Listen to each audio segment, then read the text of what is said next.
Right, last video. Post-mortem. Um, let's see. I would say that, viewing component one that I had to create, I felt like, was the hardest one at first because it was the first one I started out with. And then after I did a few of these components, I felt like, that was a lot easier than it turned out to be. As you see, it's completed.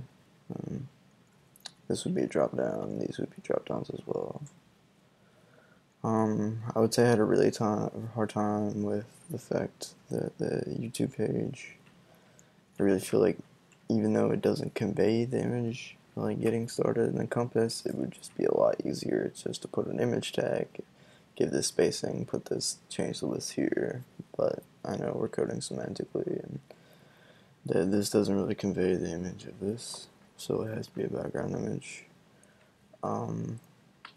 This was pretty hard, only in the fact that this image was a little difficult to do, and that I couldn't provide the source of the video, which also sucks, but it at least conveys a message that something is here. Third one, like I said, felt like those should have been just images, but I really couldn't get it to do what I needed it to do. Fourth component was pretty easy. I just needed to, well, it like still won't go over. I don't know what the problem is, and this I can't really figure out how to target this to put this over here. I know how to change it to just an X.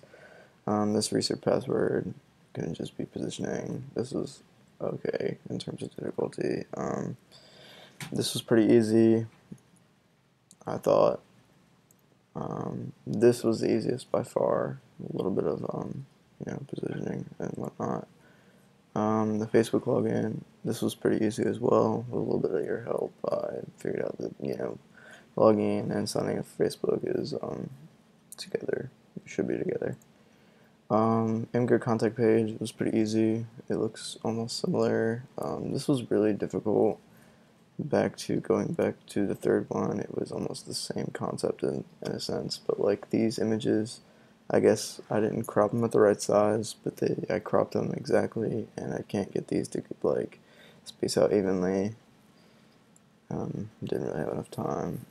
My last one, actually this was pretty easy since I learned that, just give this a little bit of padding, put the background image in here for these items, and it was pretty easy. I would say my skills have improved with the coding semantically and learning. You don't really always need div tags and IDs in classes. I'd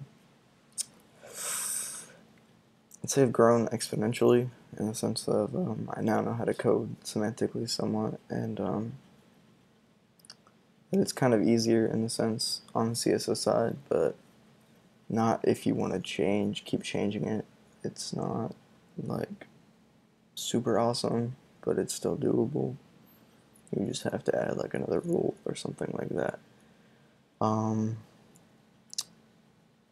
I would say that my understanding of web standards has increased with the fact that IDs can only be used once and classes can be used multiple times. But say I've grown as a designer / developer in this class. Mainly learning how to do semantics and stuff like that. I think that's about it.